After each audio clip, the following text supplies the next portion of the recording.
Back with us now, Arizona Attorney General Mark Brnovich. Okay, it's good to see you again, sir. Thanks for coming on. Thank you, Liz. Now we've got this. New York City Mayor Eric Adams, he's now joining the mayor of Washington, D.C. He's saying to the government, give us help. Thousands of illegal immigrants are showing up from Biden's border collapse. What do you say to the mayor here and the D.C. mayor as well? Well, thank you for finally recognizing that every state is a border state. And secondly, what they should be doing, or what they should be asking Joe Biden to do, is to actually enforce existing law and to secure our border. Because if the border was secure, then we wouldn't have to worry about hundreds of thousands, millions of migrants coming into our cities and overwhelming social services and the flood of fentanyl coming up from the southern border as a result of the cartels seizing control of the southern border. So you and I have talked about this, Liz.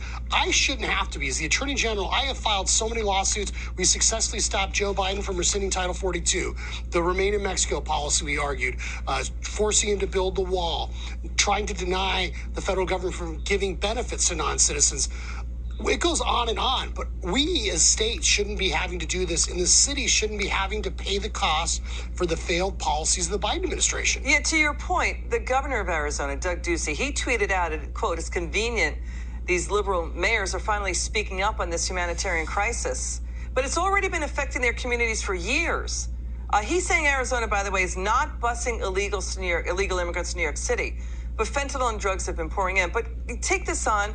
D.C.'s representative to Congress, Delegate Eleanor Holmes Norton, she's saying emergency legislation will reimburse D.C. for handling the influx. So that's taxpayer money going for that. But she blames Texas and Arizona for the surge. Well, everyone's entitled to their own opinions, but not their own facts. And this is what frustrates me so much. I'm a first-generation American. I believe in the Constitution. I believe in the rule of law.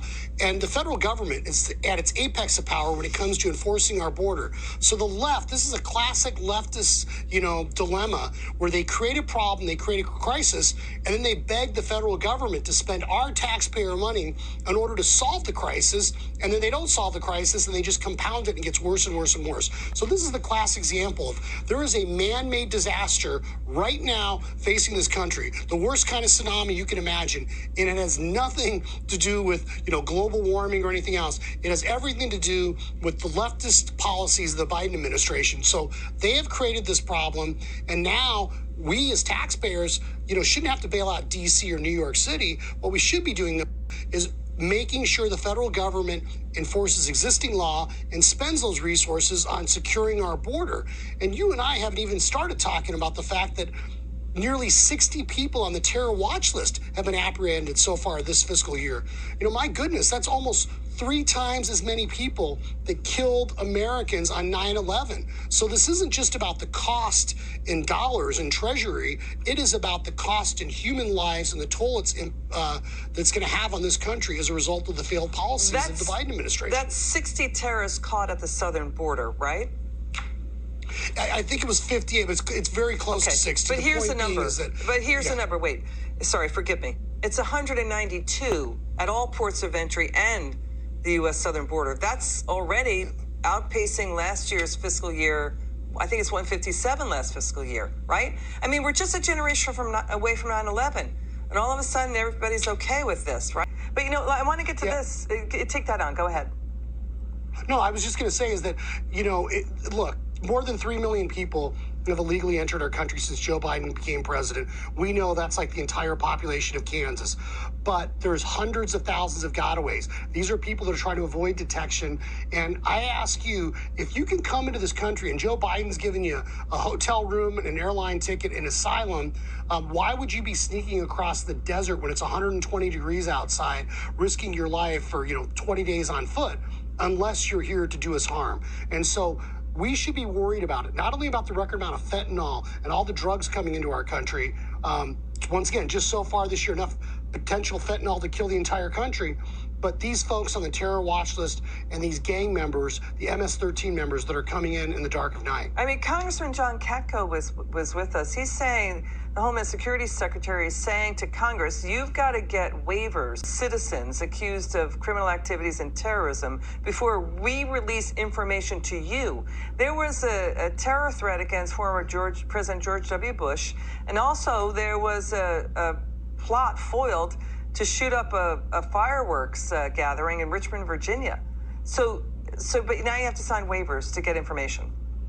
Well, we know the height of hypocrisy with the left and the Biden administration is at our southern border. And as you know, the Biden administration is suing me. So I'm back in federal court again because they don't want us to enforce a law that says you have to show proof of citizenship to vote in a presidential election or to be on an early voting list. So the Biden administration is letting millions of people into this country illegally, but they don't want Arizona to check for citizenship. So you can draw your own conclusions.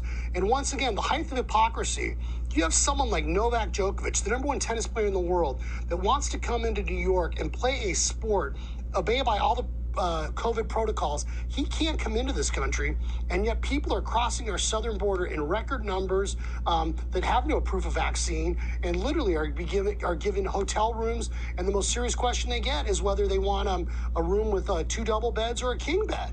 That's interesting. But, you know, there's also this. There's a war of words breaking out between the White House and border state. The White House press secretary says, quote, it's shameful that some governors are using illegal immigrants as a, quote, political tool. Let's watch the D.C. Mayor Bowser on this. Watch. But I fear that they're being tricked into nationwide bus trips when their final destinations are places all over the United States of America.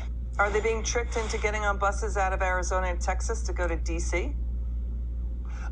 I have no idea what Homeland Security is or isn't telling them, but I do know this, is that the Biden administration has incentivized and decriminalized people coming here, and they are the ones that are putting up in hotel rooms. They're the ones that are providing them access to transportation hubs and to buses. And, you know, if a state like Arizona wants to give someone a one-way bus ticket to New York or Delaware, or Governor Abbott in Texas wants to send him somewhere, why not? Why should we have to pay the cost, not only in money, in dollars, but in lives lost?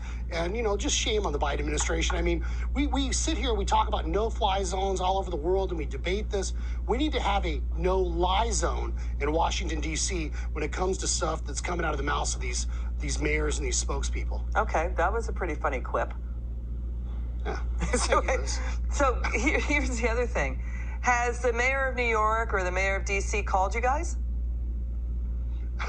My goodness, we can't get the Homeland Security czar to like come here and visit us and talk about this, and law enforcement officials in Arizona. We can't get Kamala Harris, who supposedly is responsible for the southern border, to come and have a conference or meeting with law enforcement officials or AGs in states like Arizona or Texas. So there's no chance that some liberal mayor in New York City or Washington, D.C. is going to come out here unless maybe they've got like a free golf trip or something planned. They're not. There's so much hypocrisy on the left. Are you guys Are you behind the scenes sort of giving props up, high fives, saying that your policy of shipping illegal immigrants out of the state to D.C., that it's working, that it's drawing attention? Are you happy with that? I am finally happy that other folks are starting to recognize what we've talked about. You and I have even talked about this, that every state is a border state now. And whether it's the flow of fentanyl into our country, methamphetamine coming in, cocaine coming in, the cartel seizing control, or the actual people, by whatever metric you want to measure, every state is now a border state. Got it. So it does bring me some satisfaction knowing that the liberal mayors of places like New York and Washington, D.C. are finally feeling the impacts Attorney of the policies General of their president. Brnovich, thank you so much. Thank you so much for watching.